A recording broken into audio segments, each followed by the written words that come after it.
എല്ലാ കൂട്ടുകാർക്കും ശുഭരാത്രി നേർന്നുകൊണ്ട് നമുക്ക് ഗീതുവിന്റെയും കോന്നിന്റെയും നാളത്തെ നല്ലൊരു പ്രൊമോ വിശേഷം കേട്ടാലോ. അതിനു മുമ്പായിട്ട് ആദ്യമായി കാണുന്നവരുണ്ടെങ്കിൽ ചാനൽ ഇഷ്ടപ്പെട്ടോ ഒന്ന് സബ്സ്ക്രൈബ് ചെയ്യാൻ മറക്കരുത്. വീഡിയോ ഇഷ്ടപ്പെട്ടോ ലൈക്ക് ചെയ്യാനും കമന്റ് ചെയ്യാനും മറക്കരുത് കേട്ടോ. അപ്പൊ നമുക്ക് നേരെ നമ്മുടെ വിശേഷത്തിലേക്ക് പോയാലോ.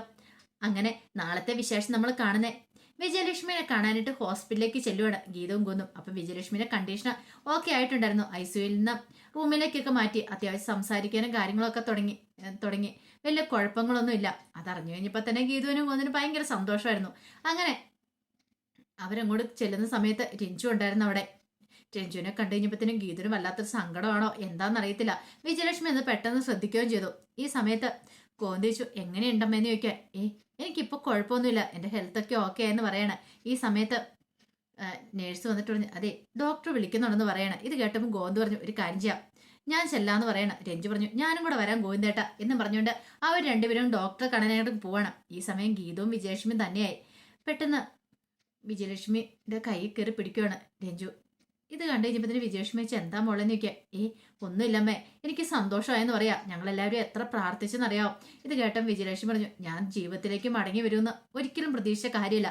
ഇത് ശരിക്കും പറഞ്ഞാൽ എൻ്റെ രണ്ടാം ജന്മം എന്ന് പറയണം. ഇത് കേട്ടപ്പോൾ ഗീത പറഞ്ഞു അമ്മയ്ക്ക് അങ്ങനെ പെട്ടെന്ന് പോകാൻ പറ്റുമോ? കാരണം അമ്മ ഒത്തിരി നല്ല കാര്യങ്ങളൊക്കെ ചെയ്തിട്ടുണ്ട്.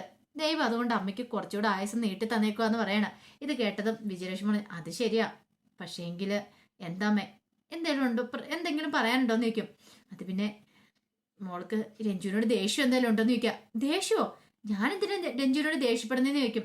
അല്ല അവളോട് ഇഷ്ടക്കുറവുണ്ടാവുമെന്ന് എനിക്കറിയാം, മോൾക്ക് ഒരിക്കലും ഉൾക്കൊള്ളാൻ സാധിക്കില്ല. കാരണം അനാർക്കിലിയുടെ മോളാണ് രഞ്ജു എന്ന് അറിഞ്ഞു കഴിഞ്ഞപ്പം മോൾക്ക് അവളോട് ദേഷ്യമില്ലെന്ന് ചോദിക്കും.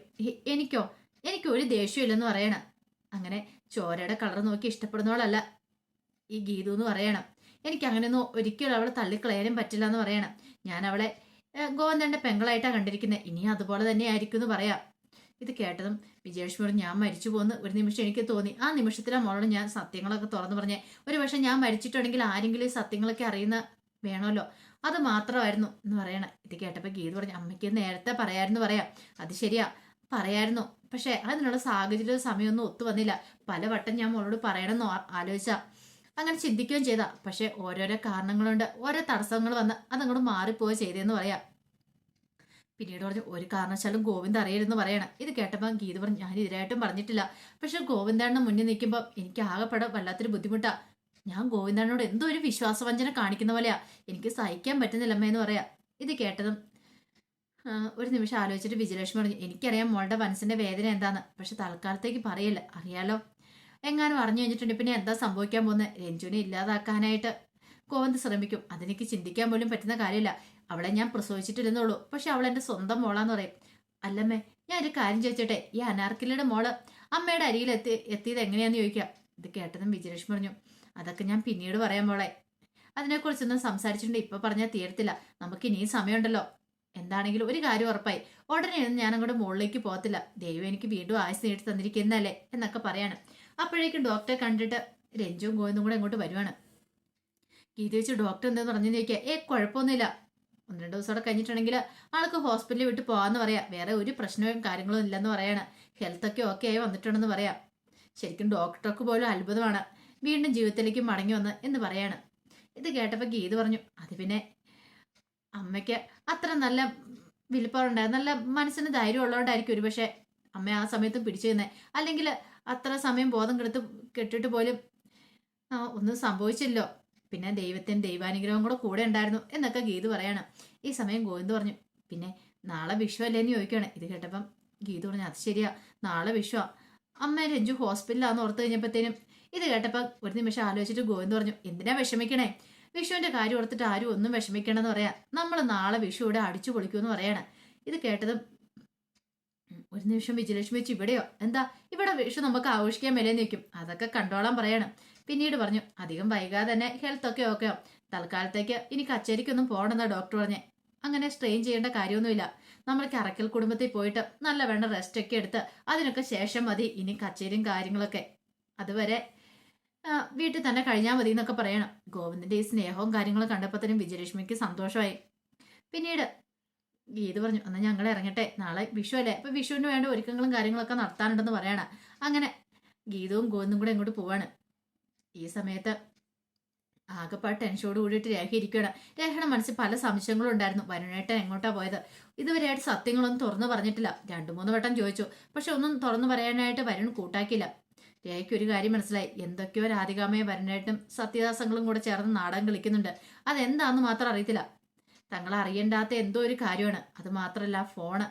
ആ ഫോണിനെ കുറിച്ച് ഓർത്ത് കഴിഞ്ഞപ്പോൾ തന്നെ നല്ല ദേഷ്യമായിരുന്നു രേഖയ്ക്ക്. കാരണം ഫോണ് ആരോ കൊള്ളയടിച്ചെന്നാ പറയണേ. അങ്ങനെ ആ കൊള്ളയടിച്ച പെണ്ണിന്റെ അടുത്ത ഫോണെങ്കിൽ അവിടെ എങ്ങനെ എത്തിപ്പെട്ടു ആ ഫോണ്? അതൊക്കെ രേഖയുടെ മനസ്സിൽ ഇങ്ങനെ വല്ലാതെ അലട്ടിക്കൊണ്ടിരുന്നു. എവിടെയോ എന്തോ ഒരു പ്രശ്നമുള്ള പോലെ രേഖയ്ക്ക് തോന്നുവാണ്.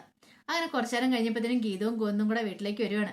അങ്ങനെ വൈകുന്നേരമായി കഴിഞ്ഞപ്പോഴത്തേനും കണി ഒരുക്കാനുള്ള പരിപാടികളൊക്കെ നടത്തുവാണ്.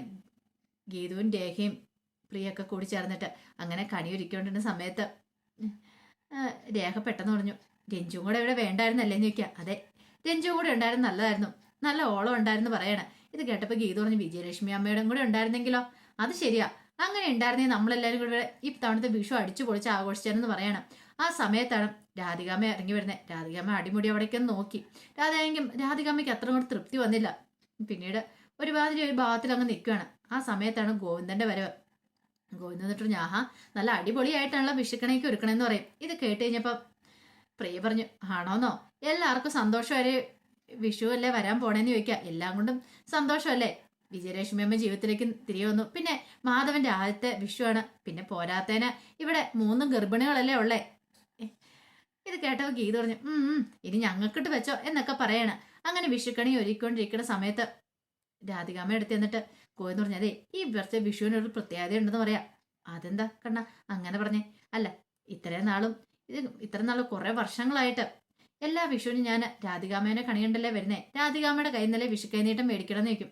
അതെ, പക്ഷെ ഈ തവണ ഒരു പ്രത്യേകത ഉണ്ടെന്ന് പറയണം. അതെന്താ പ്രത്യേകത? അതൊക്കെ കാത്തിരുന്ന് കണ്ടോ, നാളെ നമുക്കറിയാന്ന് പറയണം. അതൊക്കെ സർപ്രൈസ് ആന്ന് പറയണം. ഗീത ഇത് കേട്ടു. ഗീത പെട്ടെന്ന് പറഞ്ഞു, പറ കണ്ണേട്ടാ, സർപ്രൈസ് എന്താന്ന് ചോദിക്കാം. അത് ഞാൻ പറയില്ല എന്ന് പറയാം. എന്താണെങ്കിലും എന്നോട് പറയണമെന്ന് പറയാം. അങ്ങനെ ഞാനത് പറയാനൊന്നും പോകുന്നില്ലെന്നൊക്കെ ഗോവിന്ദ് പറയാണ്. പിന്നീട് ഗീതുവിന് ടെൻഷനായി. ഗീത ഗോവിന്ദനം കൂട്ടി മുറിയിലേക്ക് എന്നിട്ട് വെച്ചു, സത്യം പറ, എന്നോട് പറഞ്ഞോളാം. ദേ എന്റെ വയറ്റൊരു കുഞ്ഞുണ്ടെന്നുള്ള ഓർമ്മ വേണം. അവളും മോളോടും കള്ളം പറയില്ലെന്ന് പറയണ. ഞാൻ കള്ളമൊന്നും പറയുന്നല്ല, നമുക്ക് കാത്തിരുന്ന് കാണാം നാളത്തെ സർപ്രൈസ് എന്താന്നുള്ള കാര്യം എന്ന് പറയണം. ഇത് കേട്ടപ്പോൾ ഗീത പറഞ്ഞു, കാണിച്ചു തരുന്നുണ്ട് ഞാൻ എന്നൊക്കെ ഗീത പറയാണ്. അങ്ങനെ പിറ്റേ ദിവസമായി കഴിഞ്ഞപ്പോൾ രാവിലെ എല്ലാവരും വീട്ടിൽ കണിയൊക്കെ ഉണ്ട്. പക്ഷേ ഗോവിന്ദന്തിയോടെ രാവിലെ തന്നെ ഹോസ്പിറ്റലിലേക്ക് പോവാണ്. കാരണം ഹോസ്പിറ്റലിൽ പോയി വിജയലക്ഷ്മി അമ്മേനെ കണി കാണണമെന്നായിരുന്നു ഗോവിന്ദന്റെ ആഗ്രഹം. അങ്ങനെ കാണുക മാത്രമല്ല, വിജയലക്ഷ്മി അമ്മയുടെ കയ്യിൽ നിന്ന് കൈനീട്ടം വാങ്ങണമെന്ന്. ഇതുവരെയായിട്ടും വിഷു കൈനീട്ടം മേടിച്ചിട്ടില്ല. എല്ലാ വർഷവും രാധികാമ്മയുടേതായിരുന്നു മേടിക്കുന്നത്. പക്ഷെ ഈ തവണ അതൊരു ചേഞ്ചാ. വിജയലക്ഷ്മി അമ്മയുടെ കയ്യിൽ നിന്ന് വിഷു കൈനീട്ടം മേടിക്കാനായിട്ട് ഗോവിന്ദ എല്ലുവാണ്. അങ്ങനെ വിജയലക്ഷ്മി അമ്മയുടെ നിന്ന് വിഷു കൈനീട്ടം മേടിക്കുക. ഇതൊക്കെ കണ്ട് രഞ്ജു അവിടെ നിൽക്കുന്നുണ്ട്. രഞ്ജുവിനും ഭയങ്കര സന്തോഷമായി. കാരണം അമ്മയായിട്ടും തമ്മിലുള്ള എല്ലാ പ്രശ്നങ്ങളെല്ലാം മാറിയല്ലോ. പക്ഷെ ഇതറിഞ്ഞപ്പോൾ രാധികാമ്മയ്ക്ക് കട്ടക്കലിപ്പായിപ്പോയി. രാധികാമ്മയ്ക്ക് സഹിക്കാൻ പറ്റുന്നതിൽ അപ്പുറമായിരുന്നു. അതായിരുന്നു ഗോവിന്ദ് പറഞ്ഞ സർപ്രൈസ്.